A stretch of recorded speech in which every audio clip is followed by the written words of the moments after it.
Can't Have It All that was published in The Atlantic that still has broken every single record for the most read and influential piece ever in The Atlantic, and that's over 100 years, so that's a big deal.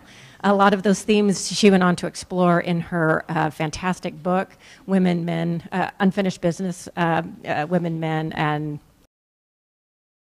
Work Family. Work Family, thank you. Fantastic book, everybody should read it. So without further ado, we turn it over to some pretty amazing people for a pretty amazing conversation. Thank you. So, Bridget, thank you. And Bridget's herself, the author of Overwhelmed, which is a best-selling book on everything from time management to getting through life in a better way, hence the Better Life Lab. So this really is going to be a conversation, which is to say that I'm going to ask Sarah questions and she's going to ask me questions, and we're just going to take it from there. We will certainly introduce the themes of Extreme You, but we want to make this the ways in which we've both experienced the major themes in the book. And I want to start, what's great about Extreme You is it's really like having not even just a life coach, a coach. Sarah's an athlete, and it comes through. I am not. Let's establish that right away. Sarah is an athlete. I am not. But, you know, you just sort of hear a coach saying, you know, come on, push harder, you can do this. And the first thing she talks about is getting out of line. And I love this. I love this particularly for women. We are still socialized. This is not biological, but we are socialized to be good girls, right? We are socialized to want that pat on the head. As the mother of 2 sons, I just cannot understand why getting A's is not motivation enough. To me, that was motivation. So let's talk about getting out of line. Yeah, so the whole idea of it came because I was finding as a manager in the workplace that I was being counseled by sort of the HR profession, if you will, that, you know, there's this new generation coming into the workforce and it's up to you to really plan their careers for them so that they don't quit because they're going to job hop. And I was like, wait, that's not the way great business is done. Like, people actually who take it into their own hands and get out of line in terms of, I'm going to plan this for myself, I'm going to push for my own growth, are actually the ones that most of us want to have in our businesses anyway. And I sort of was like, how do we flip that on its head? Because I want people coming and knocking down my door and getting out of line and trying to do new things, as opposed to me sitting there going, oh, I've got to figure it out for you, you know? But so how do you square that? And I agree that getting out of line is the way to get ahead. But how do you square that with, you also need them to get the work done, right? So how do you square that with, yes, they've got a plan and they want to do something and here's their project and it's a great project, but it's not your project, and if they don't do it, you will be doing it. How do you navigate that? So one of the great things in the book is I got great stories of people that did get out of line, and actually one is a mutual friend of ours, a guy called Dan from Google, who, it was a great story. He took an entry-level job, right, at Google. He was actually way overqualified for the job, but he was working as an administrative assistant for a group of engineers. And he's not an engineering guy, but he was like, I want a foot in the door. And he eventually knew that Google was kind of getting into the world of foreign policy and like how, you know, information travels around the world, and that was interesting to him. At any rate, so he gets his job, and then this guy that we both know, Jared Cohen, gets hired at Google from the State Department. Who never was in line, who draws his own line. Never was in any line whatsoever. And Dan is like, wait, here's a guy that I want to work for. And so instead of like sitting there going, I'm going to, you know, go to HR and say, he just literally shifted his desk to move outside Jared's space, because they don't have offices at Google. And he kept doing his day job. Don't get me wrong. He kept doing everything he was asked to do, to your point of like, he was meeting but at the same time, he would just keep going. He was like that little prairie dog popping up. Can I help? Can I help? Can I help? And Jared kept saying to him, I don't have headcount. I can't hire you. And he's like, it's okay. Whenever you need some help. Long story short, one day, I believe it was the president of Prime Minister of Brazil, Prime Minister Yep. of Brazil, comes to have a meeting with Jared, and he hasn't, no one's in the office to take notes for the meeting. So he literally, you know, emails Dan, can you possibly come and take notes of the meeting? And Dan goes, shit, I'm not dressed well enough. He goes, what are you wearing? Flip-flops. He goes, what brand? Havaianas. How perfect is that? Ends up in the meeting. And long story short, obviously when Jared finally got headcount, he had done so much work that he was the guy to get the job. And now he's like the chief of staff for this. I mean, he's done incredibly well. And interestingly enough, I have a bunch of stories like that in the book, but I also... What about your own, though? Yeah. I also backed it up, though, with research of how do you do this? Like Adam Grant, who's a mutual friend of ours, has done great research around there is a time and a place to get out of line. And it is about, first of all, having credibility in the group that you're working in. Like, we all have seen those people who come into the workplace, it's like me, but they haven't actually sort of earned the chops yet. Credibility, and secondly, doing it in service of the team. And that's what Dan was doing. He wasn't like, he literally was like, how can I help, and really helping the team. And I think if you do it the right way, it can work, but you've got to be willing to go for it and time it right. Absolutely.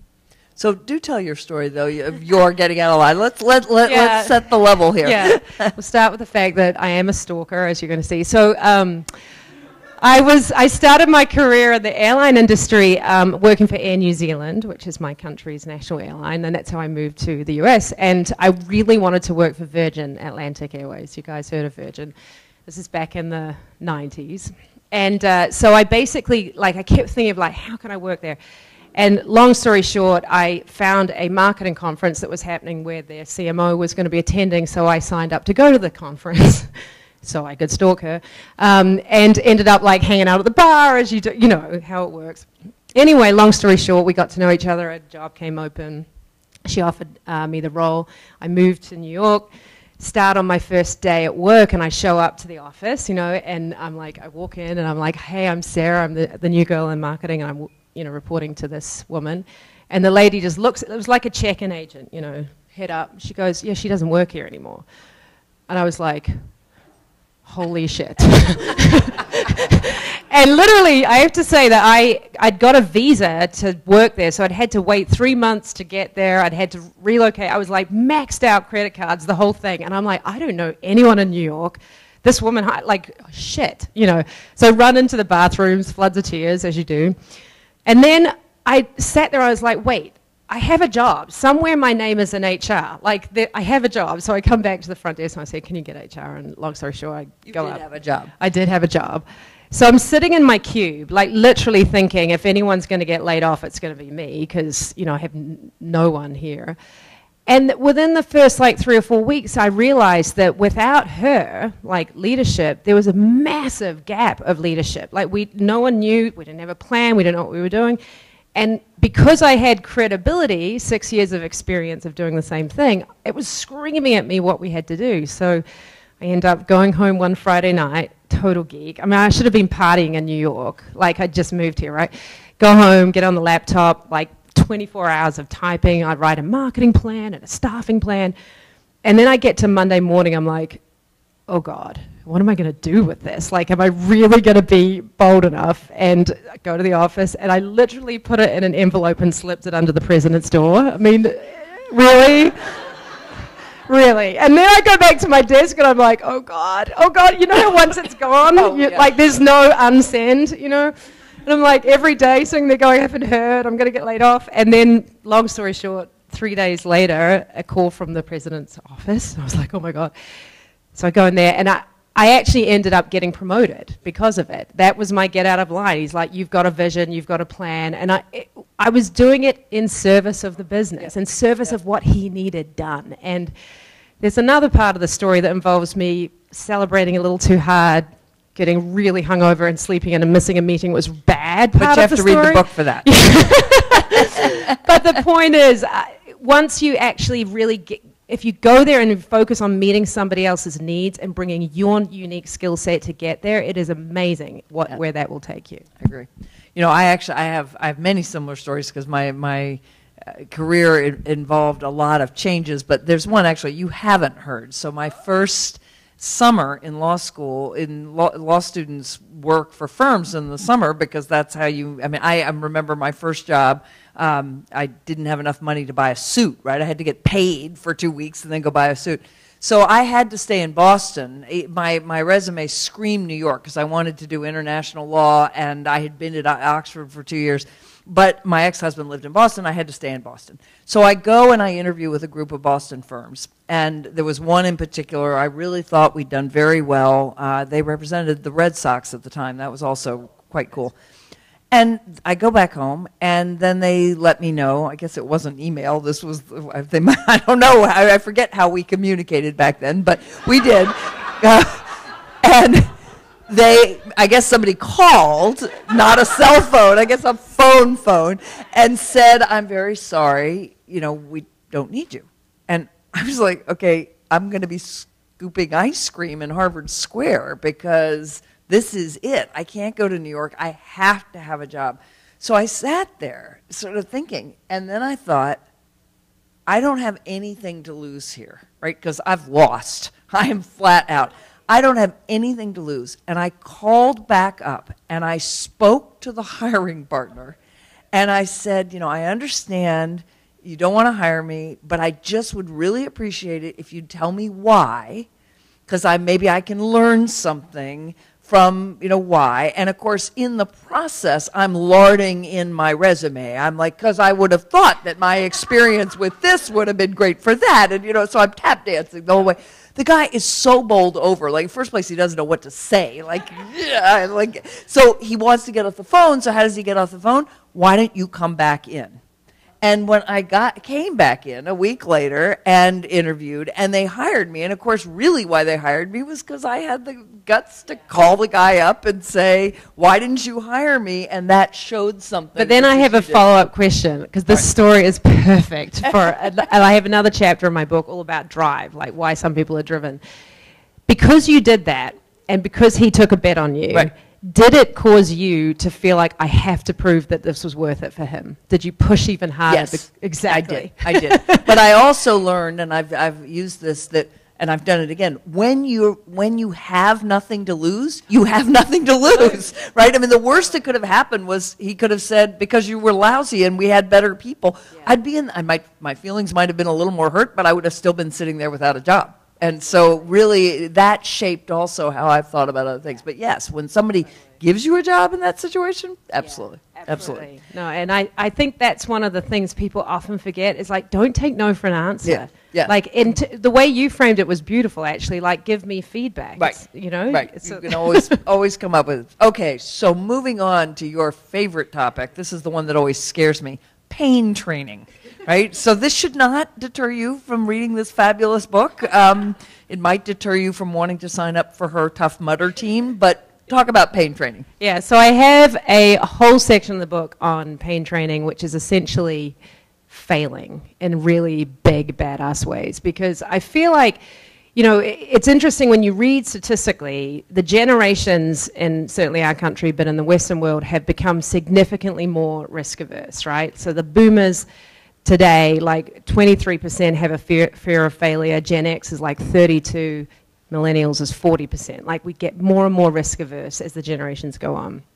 And I see this a lot because I talk to young, particularly students coming out of college, et cetera, and there's this real fear of failure. Like, I'm scared to take the job because what if? And it's like, you and I both know, like, there is not one person who's made it to a really successful level in their career who hasn't had epic fails along the way. And so I felt it was really important to shine a light on this. And I went to a lot of lengths to, I talk about my canyon of career despair. I had back-to-back firings in my 20s. I'm a pro at getting fired. So if anyone ever gets fired, just give me a call. But how you deal with that, and partly because I know, looking back, like what it took to lead the turnaround of a $5 billion business, I could not have done if I had not gone through those difficult times. So basically, I have dedicated a whole chapter to here's how it feels when you fail. Here's how it feels when you're doing it right. Right. In other words, learning and growing from it. And completely. And I have to ask you, I said I would, tell me about your most epic fail. it's hard. I was thinking most, because there have definitely been. I mean, so just to start with, every time you take a new job, you are going to go through another round of failure. So I was a law professor completely unexpectedly, but it started as a law professor, and I think so. Let me start with that story. I had it all planned out in my life. I mean, really, my freshman roommate would tell you, my college freshman roommate, I was the most frighteningly directed person she had ever met. I showed up freshman year. I knew that I wanted to major in the Woodrow Wilson School. I knew I then wanted to go to law school. I knew which law school I wanted to go to. I then was going to go to New York. I was going to work for a large corporate law firm, one that had partners who were working in Washington. Cy Vance was Secretary of State then. He was at Simpson Thacher. I knew that every Secretary of State from 1871 to 1945 had been a corporate lawyer, had gone in this. I had figured it completely out. I go the second summer, after I succeed in working in Boston, through the story I just told you, I go work for Simpson Thacher. Everything is working fine, and I discover I can't stand this. This is I mean, literally, I spent the summer, I think, working on an arms deal, but I'm not sure because we never knew what it was we were selling. Not only that, there were 50 law students there that summer, and you know, it's funny, I stayed close to the folks in the firm, and they told me later they knew I wasn't cut out for it, because but so then I spent 4 years not sure what I was going to do. I mean, I literally just said, okay, I'm not going to do that. I don't know what I'm going to do, but I was at Harvard, and to get money, you have to be in a degree program. You have to apply for a fellowship. So you have to be a pre-doc or a post-doc or a something doc, but you can't just be a free floater. So I applied to turn a master's into a PhD and ended up teaching by a fluke. It's the one thing I would have told you I never was going to do, because I thought academics were boring and not active enough. So I get a job, a great job. I mean, just a fantastic job at the University of Chicago Law School, and there I am. I'm, you know, my first, and really they took a flyer on me because I had a very unusual record. My grades weren't that good. I didn't clerk. I wasn't on law review. I didn't do anything that you're supposed to do. But the thing you have to do the first summer at the University of Chicago Law School is write an article for the Supreme Court Review. It is the in-house journal, and it is what you have to do. That's just the rite of passage. And so I got assigned this article, and I kind of procrastinated, and I kind of procrastinated a little more, and somewhere it was due August 1st, and probably somewhere halfway through July, I thought, boy, I really got to get this done. And so I write it, and, you know, there it is. And I go in, and the dean calls me in. And the dean, you know, is the guy who hired me. He controls my fate, and, you know, I go in expecting to talk to him, whatever, and he sits me down and he says, just didn't good enough. We're not going to take it. It's actually one of the few times I did start to cry. I generally do not cry. I'm pretty good at, let me rephrase that. I do not cry in front of the person that I cry. But I was so shocked. And literally my life, my brand new legal career, which is a whole year over, you know, it wasn't even, I'd started in January. It was 6 months in, and I'm just. How old were you? Do you remember? How old was I? Let me think about this. Close to 30. Yeah, so that's the other thing. I'd been in school for a long, long time. Yes, it was time for me to get a job and earn a living. No, I was 30. That's right. I was 30. It was 1990. And I just remember, and, you know, so I cried, and he held my hand, and he just said, it's just not good enough, you know? You just haven't done what you had to do. And what, of course, it did was to light a huge fire under me. And then I was determined that I was going to prove that I could do something better, you know, than any other. And all the way, and then, you know, when I became dean at the Woodrow Wilson School, I didn't know what I was doing, right? You just do stupid things, but that's because you're growing. I always say, when you take a new job, your stomach doesn't hurt, you got trouble. You're still in your comfort zone. You need to feel the way you felt the first day of school or the first day of camp, you know, where you really would prefer to be curled up in a fetal position somewhere, right? Really, that is what you would like to be doing, but somehow you are smiling and marching into the office. And it's funny because the Anne-Marie is a badass, by the way. I think we all know that. But she's what I call an extremer. And in the book, I interviewed 23 people who happen to be the best in the world at what they do. And what they all have in common, and it's funny, like I'm talking Bodie Miller, the downhill skier, through to Mr. Cartoon, the tattoo artist, through to Condoleezza Rice. They would all use the same language around exactly what you just said, which is every time they would get to sort of mastery, I'm good at what I'm doing, it's like restless to get uncomfortable again and to be willing to go try something new and have your stomach turn again. And I think that was a big lesson for me, and what I heard from all of them, if you want to keep developing and growing, you have to get into those moments, which is why you're coming to get electrocuted with me in a Tough Mudder, for sure. She said she would. I did, and I want to, sort of. No, but I think that's exact. But that's also the excitement, right? I mean, so there is the nerves, and again, think about when you're little, your parents make you do this. I do think part of the reason that millennials have less, are more afraid, is the work that's been done around grit, and that when you tell your kids, boy, you're great at that, and then you ask them to push themselves a little harder, they'll say no because they're afraid that if they fail, they won't be great at it. If you tell them, that was terrific, you worked really hard, and obviously this is not as simple as just telling, but if the attitude is, this was due to work, then they're more likely to think, okay, well, if I fail, I just need to work harder. It's also why oldest children, and I am one, are often, because I always say we spend our lives trying to get back to those blessed moments when we were the light of the universe. But that sort of assumption that, it's status rather than work, and that's the wrong way to think of it. So speaking of parenting, there is then a whole wonderful section on bringing out the extreme in others. So talk about that. I quoted Anne-Marie's research, actually. But no, it was a whole kind of discovery as I was going along the process that you can only be the best version of you when you have a lot of support and partnership. And that could be in the workplace. Like people, I talked a lot about, as you can tell, I'm a super introverted person.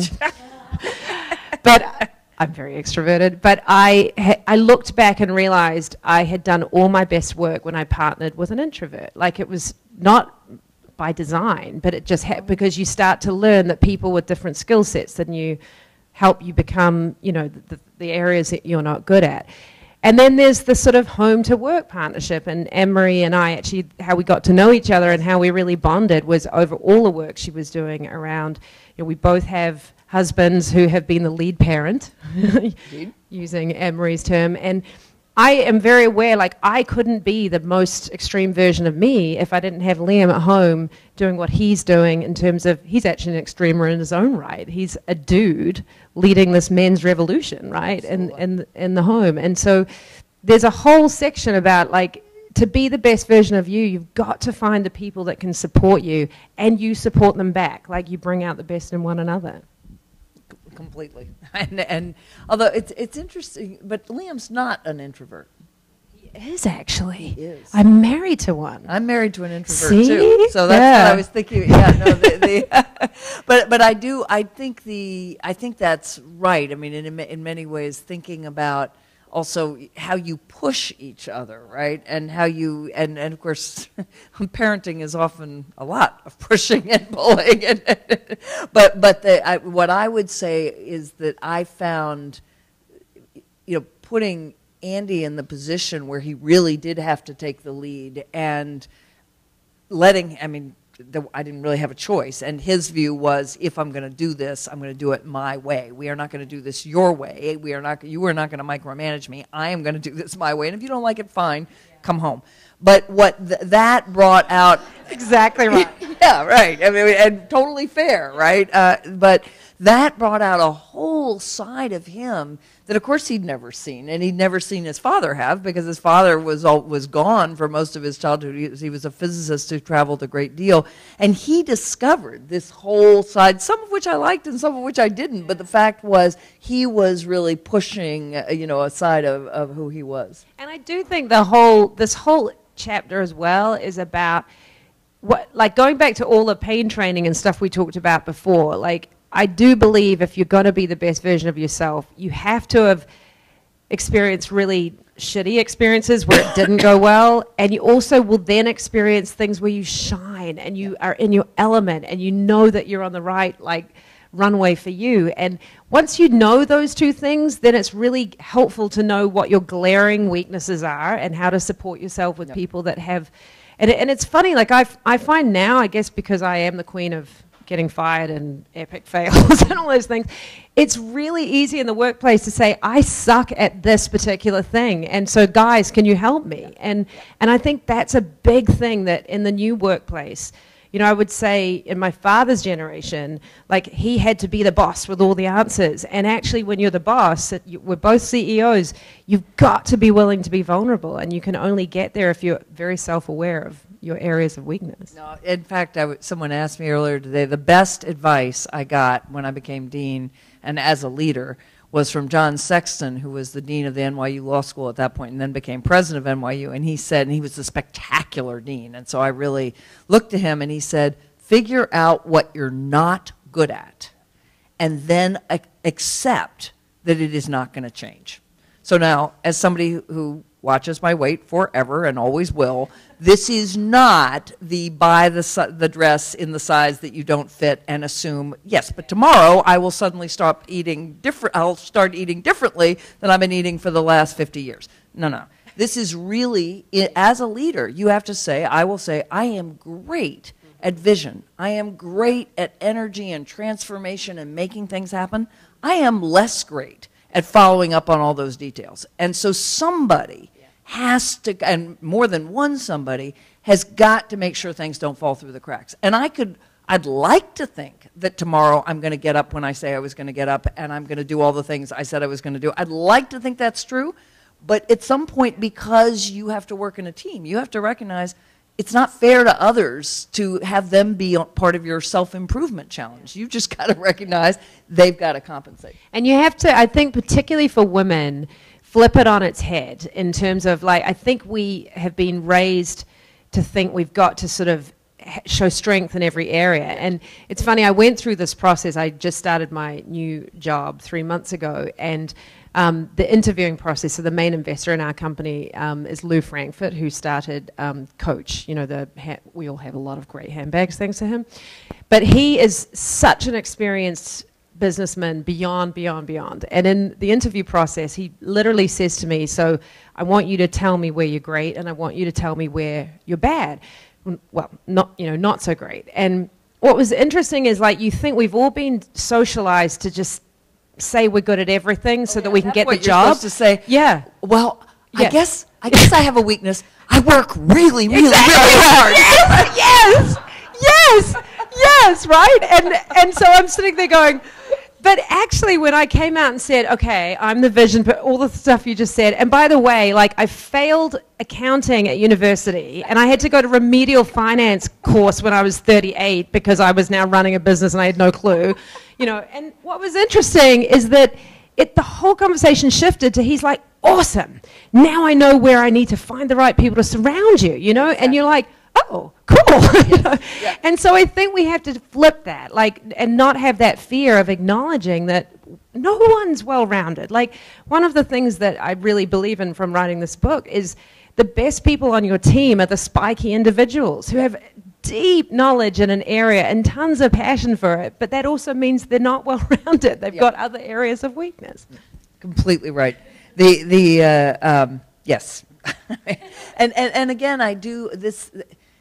I mean, I don't think, no one loves to talk about failure, but I think there is a kind of, it's harder for girls. I think it's harder. This is, again, back to where we started, being the good girl, right? Being the, and you know, remember, many of you will remember, because you're about that age, effortless perfection, right? That was the idea. That came from young women on college campuses saying, that is what is expected of me, effortless perfection. So not only perfection, but making it look easy. You've got to be kidding. And of course, Facebook and social media generally amplifies all that, because you can sort of project this perfect vision when in fact And I would add to that, I just caught Sunny out of the corner of my eye, like, because we are friends and had an interesting conversation with some very, very talented young women in the workplace who, it was so interesting, had amazing jobs right out of college, and then this fear of what if the next one isn't as good, like holding up to this level of perfection. And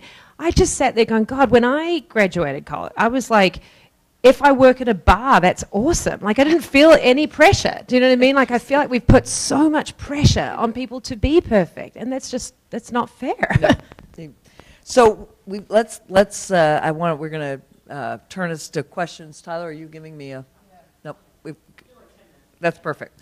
So another theme, and again, there are all these wonderful stories in the book, and under each of these headings, there are these great interviews with people that Sarah's interviewed. But the last one, again, is another one, break yourself to make yourself. Yeah. So talk about that. So that was really, again, what I learned from talking to all these people was that if you want to keep growing, and you want to keep developing, you actually have to be willing to get out of your own comfort zone. And in my case, I actually quit my job a year ago because I had gotten to a point where... You should say, you turned around Equinox. Sarah was the CEO of Equinox. And, you know... And we had an amazing team, and everything was rocking and rolling. And I personally wasn't growing anymore. Like, I knew that I wasn't as challenged as I had been when I started there. And I was like, well, you can sit here and enjoy it, or you can get out of your comfort zone. And in my case, I remember it was actually my brother-in-law saying to me, what you need to do is step into the void, like go where you have nothing. And I was like, wait, what? Because, you know, I've got kids to put through college and all that stuff. But it was a really good exercise because in my case, like when you quit a full-time job, it is the first time for me in 25 years that instead of like doing, every day I had a checklist, your eyes can lift up to the horizon and you can start thinking about what do I really want to do, where do I really want to be. And I feel like what's so neat about the changes in the workplace today is there is more opportunity for flexibility and consulting for a while, coming in, going out, and really getting more in touch with what you want to do and getting yourself into new places of new experience. And in the book, I actually also interviewed people who, what really blew me away was the willingness to sort of go back and be naive again. Yeah. Like one of my favorite stories was Amrita, who was actually a music executive who deep down inside was actually a singer who had never been singing. She's an Indian American. And long story short, which you can read in the book, she up actually singing at the Oscars when Slumdog Millionaire was nominated through a completely crazy set of circumstances, which opened her eyes up to, wow, I'm getting chills actually saying this because it's such a beautiful story. I've been ignoring this passion and this talent that I have. So she's went back into being an artist, but took herself back to the beginning again of training and learning. And it was like to have been at the top of your game in business. And she was representing Gwen Stefani, for goodness sake, you know, and saying, I'm going to walk away from that and start over. It was an extraordinary story, but I mean, she's crushing it now. You should see what she's built up. So, you know, have you read the book Peak? No. Oh, well, so the book Peak is about deliberate practice. And you know about deliberate practice. So deliberate practice is, so my son's practicing the piano, and his view of practicing the piano is he plays the whole piece through, making the same mistakes each time, and he's done that 3 or 4 times, and then he's practiced the piano. In comes my husband who says, no, you know, what you have to do is figure out those places that you keep making the mistakes and play only those things over and over and over and again with metrics. So deliberate practice is very specifically focusing on where the problem is with metrics, and you can just get steadily better. And there's a Freakonomics podcast on this where the woman, it's like your friend, the woman who starts talking about really getting to your very best then says, she's a psychologist in Denmark, she's always wanted to sing. And by the end, she actually ends up having a recording career. Now, I'm not going to say if you're tone deaf, I'm not going to promise you can do this, but the point is most people, if you have some, you can learn to get far above where you might have expected. So I'll just tell you, in my 60s, I'm going to learn to tap dance. Nice. We heard it first. I'm not sure I'm giving up my day job to do that, but you know, I sort of feel like I'll feel like a total idiot, right? I haven't done anything since aerobics, but I've always wanted to tap dance. Do you know what's funny though is when I quit last year, because of that whole notion, I actually agreed with my kids to go take piano lessons with them. And it was really interesting because it was mortifying. Like when I was a kid and I had the teacher, suddenly I was so nervous. I was like literally shaking. and I realized it's so good for you to do that, isn't it? Like it had been so long since I'd felt like such an idiot at something. I was not very good by the end, but at least I tried. Deliberate practice. I need Andy's help, for sure. Yeah. So, all right, we've got, there's lots more in the book, but I think it's for all of you, it will be interesting to hear your own experiences and your questions. So we're going to open it up and ask away. Go ahead. Yes, hello. Thank you so much for everything that you've said. I was wondering if you could tell us a little bit about maybe how you've navigated the psychology of a spectacular failure and moving into stretching out of the comfort zone and how you sold yourself for the next role. Because then you're managing not only your own psychology, but that of your interlocutor. Yes. And I get that question the most common. It's so funny, particularly when I speak at universities, you know, it's like I get to the bit about Sarah gets fired twice, and everyone's immediately like, all they want is, how fuck did you get your next job? You know? But here's the thing, like I've spent a lot of time thinking about this, is that here's the psychology I believe, I'm not a psychologist, but from my perspective that plays out. So you get, in my case, you get fired, and it's embarrassing, and you spend the first month telling everyone why it was management's fault, right? And for sure, of course. And every person you say it to, you see that look in their eye that is actually, you know they don't believe you because you don't believe you, right? And then in my case, I remember I went away to the mountains actually with Liam, who has now become my husband. And I can still remember sitting down to write an email to my siblings and my parents to say I'd been fired. And the first version of it was management's fault. Then it got like less and less. And finally, I got to the end of it, and I just like, I screwed up. It was me, you know. And once you finally acknowledge it and own it, and you feel like a total loser, all the pain, all of the, it is a painful process. But then to your question about the interview later on, the good news about when you own your own failure is you can control what happens from here. If it was someone else's fault, there's nothing you can do, right? So in the future interviews, by then I'd really processed it, and I was able to say, I screwed up, and here's what I'm not going to do when I work for you, you know? So it was a really freeing process in the end. But I would say, and I've said this to a lot of people, like I've had a few people actually say to me, I just got fired and I've lost my confidence and I'm in this really bad place. And I'm like, that's good, because you're in the middle of the hard part and you're going to come through. You know? And one of my close friends, who's a board member, said to me during a period of, I left Princeton to take over New America, a tenured chaired position, something that I do think about in the middle of the night periodically.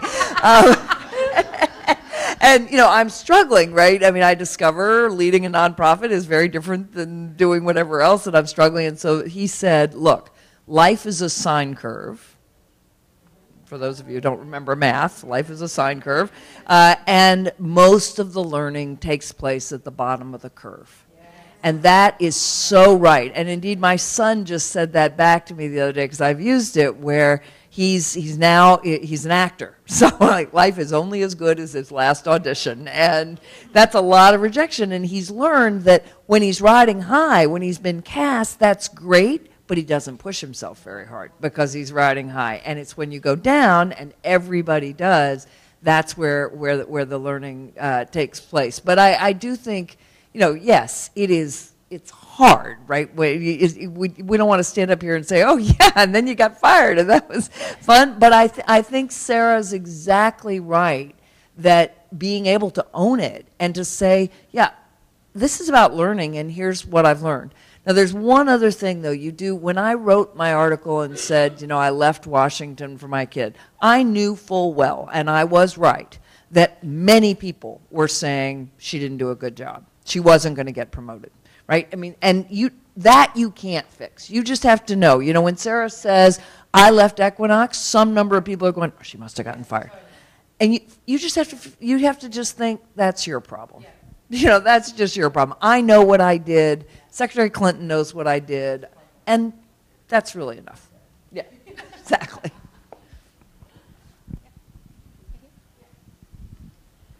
So you guys touched a lot on the concept of playing up to your strengths and taking a look at your weaknesses and determining basically saying, this is my weakness, I accept that, yep. I'm going to play up my strengths. And then you kind of went over the concept of deliberate practice and your son playing the piano, yep. and like, you know, there are these 4 places you need to go over and over to improve, to be your best self. So how do you determine which of those weaknesses are worth fighting for and which ones you should accept and take a step back? Yeah. And I would actually answer that by saying I don't know that I'm not advocating that you just ignore your weaknesses. So one of the things that I did conclude at the end of a lot of this research was that you actually have to let go of some of your really stubborn beliefs. Like in my case, literally since I was 19, I believed that I sucked at finance. And it's funny, when I finally went and did this course, I loved it. Loved it. Like, literally put the People magazines down and read the case studies because I was having such a good time. Like, who would have thought, right? You're crazy. I know. But my point is, like, I think there's always opportunity to develop, right? There's always, and there's some things that you just may not want to learn, and that's okay, as long as you're aware of them. But there's other things that I think sometimes we do get mental blocks in our heads, and I've definitely had the conversation with a lot of young women telling me all the reasons why they're not ready for a job because I can't do this, that, or the other. And it's like, wait, no, you can if you. That's completely right, and I agree. So, you know, we're inveterate self-improvers. That's a good thing. I mean, Bridget and I were just talking about, I've discovered the bullet journal. For those of you who don't know about bullet journaling, it is saving my life. I'm getting more organized. So it's not that we shouldn't strive to improve on various areas, but it is, I guess what I would say is not on other people's backs, right? If you know, yes, you may get better. So I procrastinate. How do I get things written? I commit myself. I pre-commit myself. Then there's a deadline. Then it's going to have to get, or I co-author. And I know that although I'll let myself down, I won't let the other person down. So there are tricks that you use. But what I was really saying is if you know that this is an area where maybe you'll get there, but you've got a long way to go, don't assume you're going to be able to do it tomorrow, because then you're just you're on other people's backs. I have a question, and there's actually 2 parts to it. One is both of you are such beautiful linguists, because you are. You know, Anne Marie, and the way you're trying to frame the language around the changes that need to be made and made it much broader, and certainly Sarah with you with all of the language. And I'm thinking, and all of the language. I love all your language. And so I'm thinking about, both of you talked about the sort of role of love in terms of the amateur. So in this role as an extremist, you have these goals that are really out of love. Like you want to tap dance out of love, you want to play the piano. They're these aspirational things, and I'm so curious about a kind of a kinder, gentler, less I'll be perfect, I'll be the most extreme version of myself, and the role of that, because we do want to be full people. Yeah. And so what does that look like in the extreme you? That's an interesting question. Well, I mean, I think it's a great question, and I think it is ultimately being extreme you is being full you, I think. And it's like, it is being incredibly fulfilled and happy. And it's like, I use the term, actually, my dearest friend who passed away at 33, she always used to say, what blows your hair back? You know? And it's such a great, it's so true. And I think that's what it's about. It's like finding the things that you love and being aware of the things that you don't like. We all have to do the things we don't love as well, by the way. That's what makes the great things so special. And partnering with the people that bring joy to you. You know, I think it's like, it is about bringing it all together so that you have a lot more fulfillment in the end.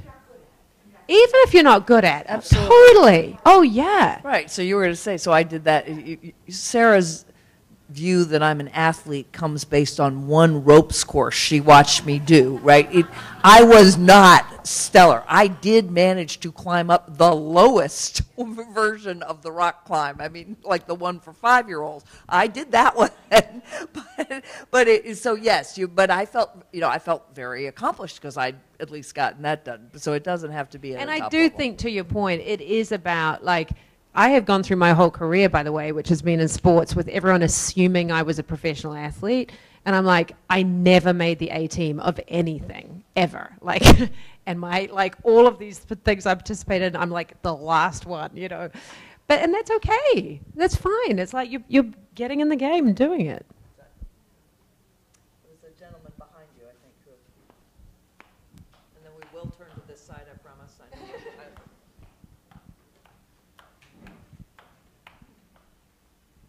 You know, I'm really happy. I was at Cambridge 60 years ago, and there were, I don't think there were any women in the course, and now I'm in this room, and I'm the only guy. I mean, this is a win-win.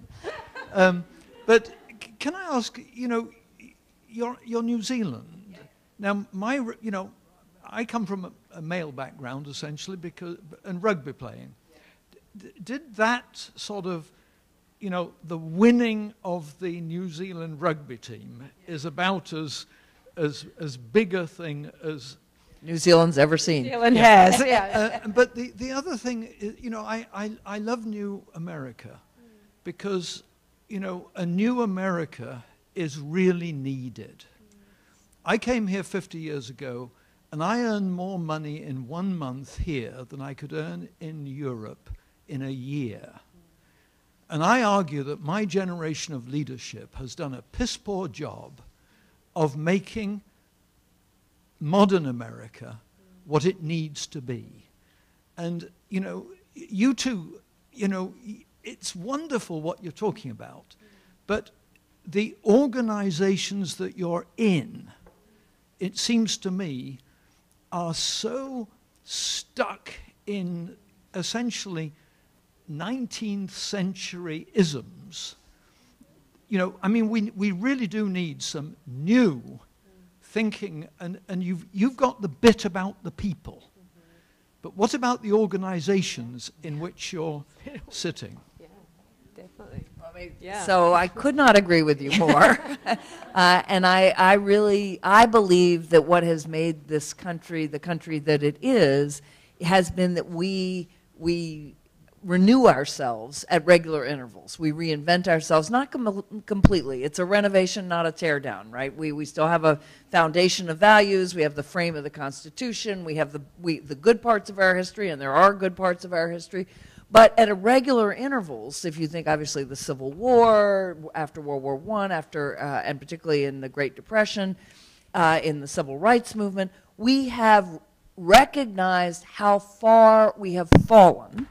In other words, we hold these ideals up, but we're not living them. And right now, the idea that in Europe it is much easier to be a janitor's son and climb up than in the United States, that is an epic fail.